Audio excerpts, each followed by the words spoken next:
Hello people, it's semi-finals of the Chess FIDE World Cup 2025. We reached the stage, we're getting closer to the finals and the end of this event. We have 3 candidate spots to be grabbed by the end of next Wednesday. And in the first semi-finals, we have 2 Uzbek players playing against each other. Nodirbek Yakubboev, who just slid through each stage of this event, and Yavokhir Sindarov, who also, had some troubles on the way, but overall proved that he belongs in the semifinals. And in the first game, Nodirbek is playing with white, Yavokhir with black. Let's see what happened in this game.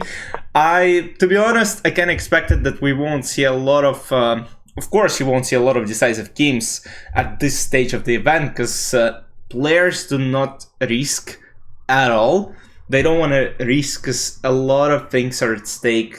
Like, you only have 3 candidates, but only because one of these players would go home without anything.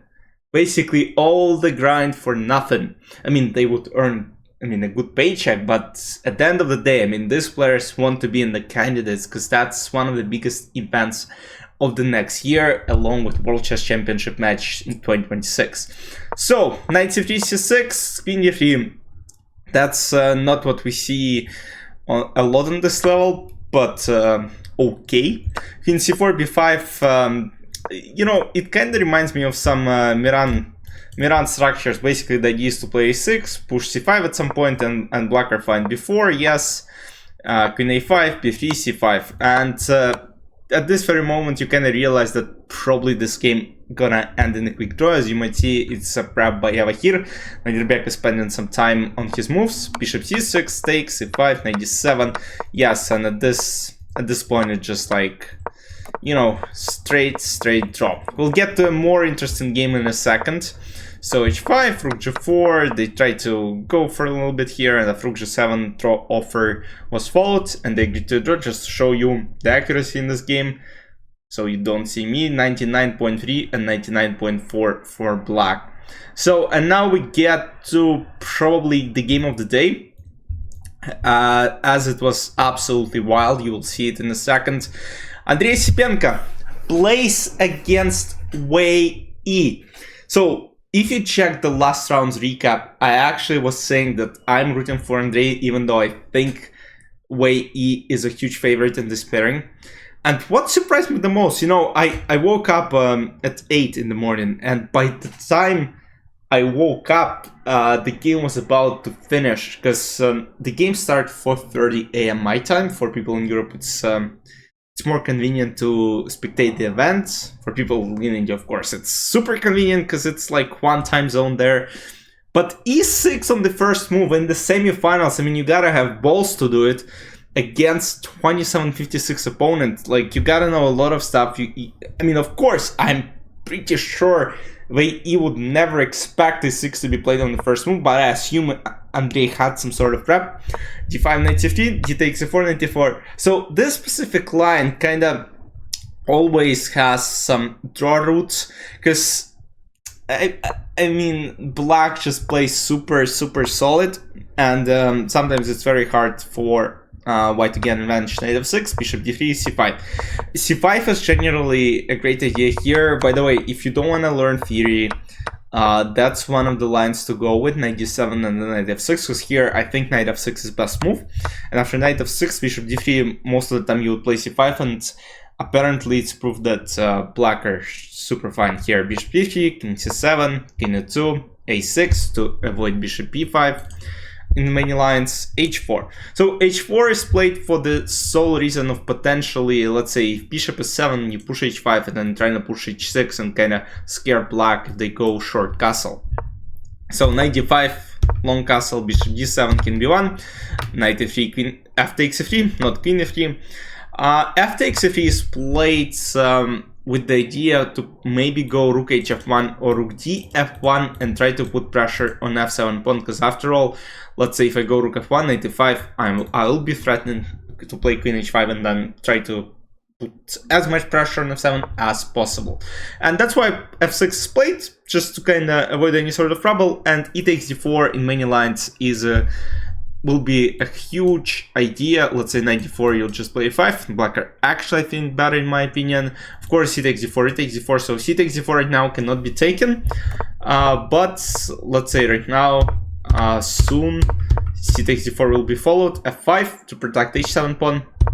Knight d3, rook g4, h5, rook h4, knight c5 takes.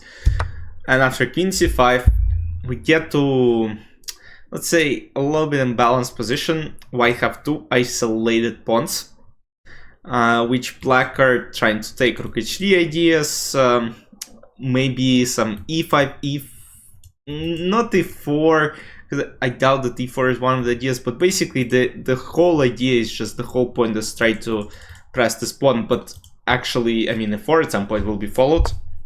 So rook f4 is played in order to play e4, rook hd, rook d4. So here e4 doesn't really work out because there is e5, and it looks like white are in huge trouble. So rook f4, and this pawn starts moving forward. So white need to be careful. So they play rook d4, rook goes to g8, e4, f takes e4, queen e4, and now we get to an interesting part. So queen takes h5.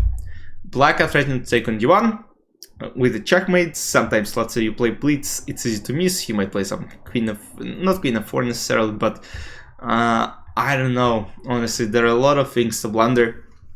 But here, white played the best line and the craziest move of the position. For those of you who haven't seen this move, who haven't seen this game, try to find it. I mean, it's just wild. You would expect white to play rook e1. It's not a terrible move. It's a good move overall. According to the engine, it still holds the position, but there is just one solid option which makes it a lot easier for white to make a draw. And this move is bishop a6. I mean, what on earth?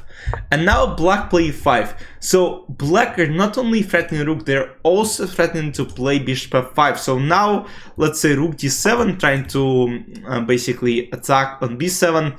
Here, let's say you play something random. Let's say you play something like, I don't know, like rook h2. You lose after rook b7. So, and if you play bishop d7, you basically being checkmated on b7. So still a lot of things potentially, but rook g7 doesn't work out due to queen g6. And now the point is we're pinning queen on this long diagonal, and after queen g6, rook g6, there are a lot of pieces hanging. Bishop on a6, rook on d7, and black would have won the game. So after e5, rook d8, takes. King a7, once again, let's say you do something random like rook h2, queen b7 is a checkmate. So king a7 is played, and now the thing is, rook c8 cannot be taken due to queen d1 checkmate. So it becomes a little bit tough, and you're threatening bishop f5. And what you gonna do? Queen a4 is played by marvelous Wei Yi, and after b takes a6, rook d7, it is a draw, because basically black have no chance to escape the checks, because queen is too far, rook is too far, and queen keeps just checking king d5, king d6, king d7, king d8, king d7, king d6, king d5, and there's nothing that black can do to escape.